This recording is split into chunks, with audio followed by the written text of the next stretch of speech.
Genshin Impact is a gacha game developed by Hoyoverse that encompasses many different elements and elemental reactions. In this game, the characters themselves do most of the battling, unless you're Farina and you have your summons, etc. Pokemon is a game where the cute little creatures do the fighting, and they have their own elemental types, weaknesses, etc., with 6 Pokemon comprising the traditional maximum party size. Being a fan of both, I wondered what teams would look like if the Archons were actually gym leaders with a full team of 6, predominantly around the singular type or element that they encompass. Considering that I know what I'm doing, I'm very technologically advanced, and I'm completely original. I've decided to start off with Mondstadt's Archon, Venti. Considering it's the first region you start in the game, I figure it makes sense that he's like your first gym leader in a sense, being flying type, of course, although noting that there will be some non-flying types that are honorary flying in my heart, so it's close enough for me. Let's just say that Venti had one too many, and some non-flying types got in. This will be the first in a series called What If, and this is the Tone Deaf Bard edition for Venti. Starting with number 1, Chatot. Very cute. It's the music note Pokemon. They're able to mimic human speech and keep tempo with their metronome tail. One appears in the anime, being able to sing, and I figured this would be a nice simple one for Venti, also considering he mimicked Paimon that randomly in the Archon quest, so I thought that would be a good fit. It's stuck! It's stuck! Let's make a detour then.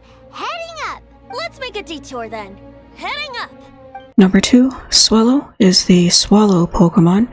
It's most iconically seen in the Pokemon anime as one of Ash Ketchum's Pokemon during his Hoenn quest, and a shiny Swallow as a Pokemon of the flying gym leaders Winona. Swallow make graceful arcs in the sky, matching the grace seen in Barbados as the embodiment of freedom. Shiny Swallow's coloring also made me think of Venti. Number 3.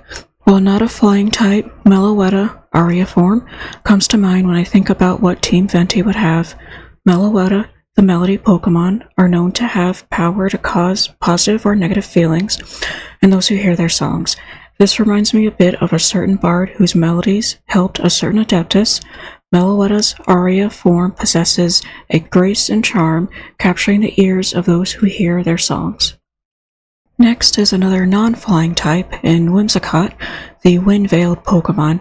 This Pokemon captures the whimsical aspects of Venti's personality. They can float, moving freely through the wind. The more playful and mischievous parts of Venti's personality, along with the calming and healing-inducing nature of his songs, made me think of the fairy type, and Whimsicott specifically is known to pull pranks, which reminds me a bit of Venti. Technically also Dahlia, but well, that'll be for another time, I guess. Number 5. The next Pokemon I selected is Shaman, Skyform. Shaman's the Gratitude Pokemon. It becomes its Skyform when it's presented with the Gracidia flower. Skyform Shaman gains the power of the flying type and soars freely in the wind, conferring gratitude.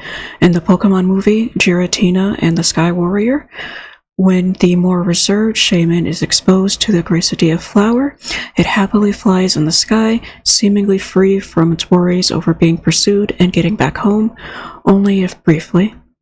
Shaman Skyform embodies freedom and pursuing change for oneself for the better. While Venti can choose what form he selects, he still chooses to take the form of a dear friend, which to me is a form of gratitude.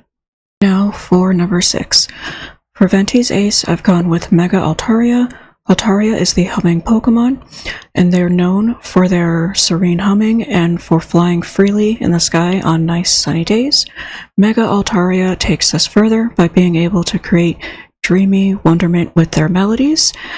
Altaria and Mega Altaria have had various appearances within the anime, within contests and standard battling. Now that I'm editing this, I wonder if I should have gone with Mega Rayquaza instead as for his ace, but Mega Altaria is still gonna be the one I'm gonna stick with.